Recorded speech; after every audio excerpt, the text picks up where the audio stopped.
Good evening everybody, I'm Dr. Sai Rashmi, I'm an MD pediatrician, and today I'm going to be talking about safe sleep guidelines for babies that was introduced by American Academy of Pediatrics. So American Academy of Pediatrics introduced around 17 recommendations for how to put your infant to sleep. Today I'm going to be talking about a few of them which I thought was most important. Regardless, everything is important and I would just give you a summary of them at the end. So let's jump right into the recommendations provided by the AAP. The first recommendation suggests that the baby should be laid on its back. The reason for this is lesser food particles have a chance of aspiration into the air pipe. When the baby is laid on its tummy, there are more chances of suffocation and SIDS, that is sudden infant death syndrome. The next recommendation is where to put the baby to sleep. Can you put it between the mother and the father, or should you put it in a different room? The AAP suggests that bed sharing is not advised, so you should not put the baby between the mother and the father, but you can put the baby in the same room, and this also decreases the risk of sudden infant death syndrome. The third recommendation is what kind of surface should the baby lay on. The type of surface should be a semi-hard surface, which is not soft mattresses like memory foam. So they should not have soft surfaces or soft mattresses. There should not be any pillows, soft toys, fluffy things beside the baby when the baby is about to sleep. So the crib or the bassinet should be a flat surface with no inclination, not even 10 degrees, because this increases the chances of the baby rolling over and suffocating. The flat surface should also be fit with tightly fit sheets.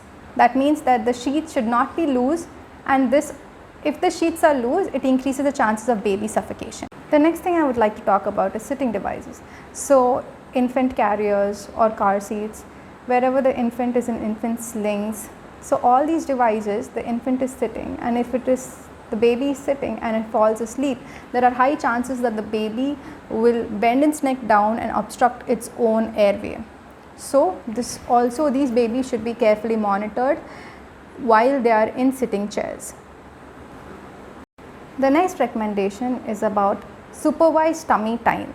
Now I know a lot of people don't understand what this is, but I'll try to explain it to you in a way that you can understand.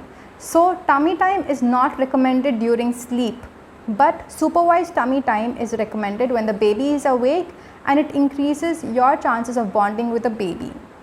Supervised tummy time initially has to be for some amount, and it has to increase by at least 15 to 20 minutes by the age of 7 weeks of the baby.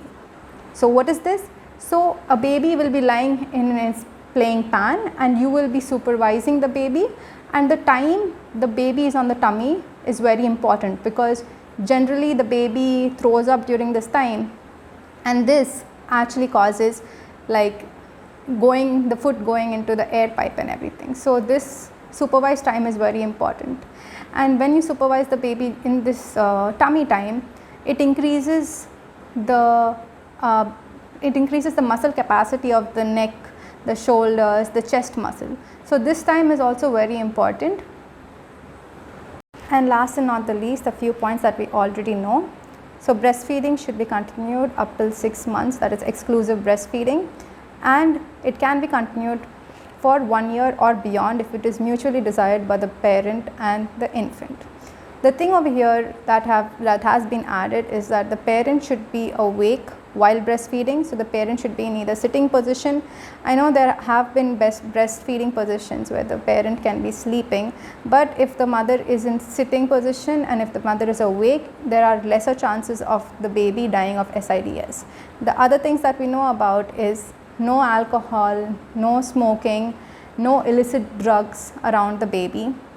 The other things that have come to light is that the commercial products that have been sold for SIDS are proof that there is no improvement in the risk for death of the infant.